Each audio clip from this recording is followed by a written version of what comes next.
गणपती बाप्पा मोरया, मंगलमूर्ती मोरया. गणरायाच्या आगमनाची जय्यत तयारी सर्वत्र पाहायला मिळते.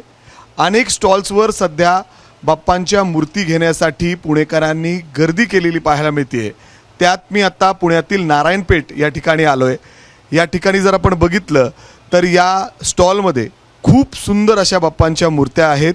वैशिष्ट्य म्हणजे या बाप्पांच्या मूर्त्यांना सुंदर असं जे वस्त्र आहेत ते या ठिकाणी प्रदान करण्यात आलेलं आहे. फेटा खास करून जर आपण बघितलं तर खूप सुंदर आभूषं आहेत, अलंकार आहेत आणि आपण बघितलं तर जिवंतपणा यावा या मूर्त्यांमध्ये असा प्रयत्न या सगळ्यांच्या माध्यमातून करण्यात आलेला आहे. आणि पुणेकर या मूर्त्यांना खास करून पसंती देताना पाहायला मिळत आहेत. जर बघितलं तर श्रीमंत दगडूशेठ हलवाई गणपती बाप्पांची मूर्ती आहे. इथं जर बघितलं तर लालबागचा राजा आहे. त्याचबरोबर इतर जर आपण मूर्त्या बघितल्या तर सगळेच खूप सुंदर, जर बघितलं तर जिवंत आहेत की काय असंच या ठिकाणी वाटतंय. माझ्यासोबत मयूर आहे ज्याचं हे दुकान आहे आणि तो एक आर्टिस्टसुद्धा आहे. त्यांनीच ही कल्पना या ठिकाणी आणली आणि सुंदर वस्त्र आणि हे सगळं तू बनवलं आहे. कशा कल्पना आली आणि कशा पद्धतीने डिमांड आहे सध्या? आत्ता लोकांचा प्रतिसाद खूप सुंदर आहे. बाप्पाला नवीन काहीतरी मिळतं आहे ह्या हिशोबाने लोक मूर्त्या विकत घेतात आहे. आणि आपण जे कापड डिझाईन वगैरे करतो ते लोकांना खूप आवडते. हे ब्रोच, माळा, त्यानंतर लेस वगैरे हे सगळं लोकांना आवडतं आहे. पुणेकरांचे खूप मोठा प्रतिसाद आहे आपल्याला ह्या वर्षी.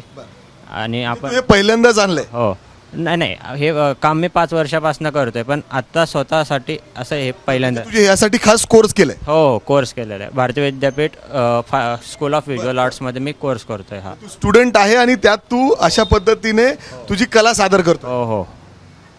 म्हणजे आपण बघतोय तो अजून शिकाऊ विद्यार्थी आहे, मात्र आवड कशा पद्धतीने एखाद्याला वेगळ्या ठिकाणी नेते, एक वेगळी ओळख देते. आणि आत्ता पुण्यात जर आपण बघितलं तर असे सुंदर वस्त्र नेसलेले बाप्पा, त्याच्यात दागिने असतील, त्याचबरोबर फेटा बघितला तर खूप सुंदर.